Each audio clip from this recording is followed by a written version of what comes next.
আসসালামু আলাইকুম। নতুন আরও একটি পর্বে আপনাদের সবাইকে স্বাগত।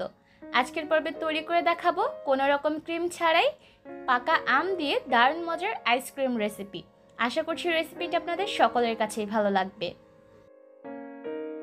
আইসক্রিম তৈরি করার জন্য আমি এখানে প্রথমেই নিয়ে নিলাম 1/3 কাপ গুঁড়া দুধ, নিয়ে নিলাম 1/3 কাপ চিনি, 2 টেবিল চামচ নিয়ে নিলাম কর্নফ্লাওয়ার। আপনারা চাইলে গুঁড়া দুধের পরিবর্তে লিকুইড দুধ ব্যবহার করেও আইসক্রিমটা তৈরি করতে পারবেন। এবার এর মধ্যে দিয়ে দিলাম 1.5 কাপ পরিমাপে পানি। এবার সব কিছুকে একসাথে ভালোভাবে মিশিয়ে নিচ্ছি। খেয়াল রাখতে হবে যাতে গুঁড়া দুধ দানা বেঁধে না থাকে। খুব ভালোভাবে মেশানো হয়ে গেলে আমি হাঁড়িটাকে একটা চুলায় বসিয়ে দিয়েছি আর এটাকে জাল করে নিব যতক্ষণ না পর্যন্ত মিশ্রণটা একদম ঘন হয়ে আসে। যেহেতু আমরা আজকে কোনো প্রকার ক্রিম ছাড়াই এই আইসক্রিমটা তৈরি করব, তাই মিশ্রণটাকে একটু ঘন করে তৈরি করতে হবে।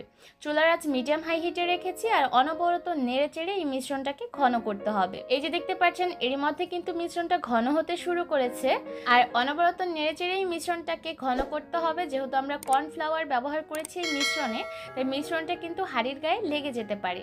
এর মধ্যে কিন্তু দুধের এই মিশ্রণটা একদম ঘন হয়ে গেছে আর মিশ্রণটা পারফেক্টভাবে হলো কিনা সেটা বোঝার জন্য চামচের মধ্যে দুধের একটু মিশ্রণ নিয়ে আঙুল দিয়ে এভাবে টান দিলে দুইটা সাইড যদি মিশে না যায় তাহলে বুঝতে হবে মিশ্রণটা একদম তৈরি হয়ে গেছে। আর এই পর্যায়ে এই মিশ্রণটাকে চুলা থেকে নামাতে হবে, কারণ ঠান্ডা হয়ে যাওয়ার পর কিন্তু এই মিশ্রণটা আরও একটু ঘন হয়ে আসবে। দুধের মিশ্রণটাকে আমি চুলা থেকে নামিয়ে একটা বাটিতে ঢেলে ঠান্ডা করে নিয়েছি আর এটার ঘনত্বটা আপনারা নিশ্চয়ই দেখতে পাচ্ছেন। এই পর্যায়ে আমি এর মধ্যে দিয়ে দিলাম 1.5 কাপ পরিমাপে পাকা আমের পিউরি। পাকা আম ব্লেন্ডারে নিয়ে আমি খুব ভালোভাবে পেস্ট করে নিয়েছি।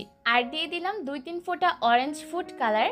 আর এই কালারটা দেওয়ার কারণে কিন্তু আইসক্রিমটা দেখতে সুন্দর দেখাবে, তাছাড়া স্বাদের কোনো পরিবর্তন হবে না। আপনারা চাইলে এটা ব্যবহার করতে পারেন, আবার চাইলে স্কিপ করতে পারেন। এবার সব কিছুকে একসাথে ভালোভাবে মিশিয়ে নিচ্ছি আর মেশানো হয়ে গেলে আমি এই আইসক্রিমের মিশ্রণটাকে বাটিতে ঢেলে নিব।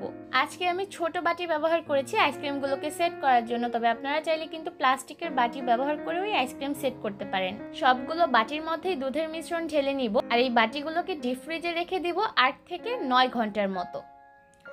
8 ঘন্টা পর আমি এই বাটিগুলোকে ডিপ ফ্রিজ থেকে বের করে নিয়েছি আর যখন এটা একটু নর্মাল হয়ে আসবে, মানে একটু গলে আসবে, তখন এটাকে আমি কেটে দেখাচ্ছি।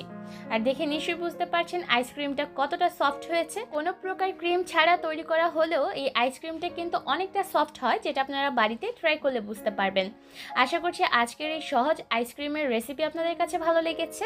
বাড়িতে অবশ্যই রেসিপিটা ট্রাই করবেন আর খেয়ে কেমন লাগলো কমেন্টের মাধ্যমে জানাবেন। আজকের মতো এখানে বিদায় নিচ্ছি। ভালো থাকবেন সবাই। আল্লাহ হাফেজ।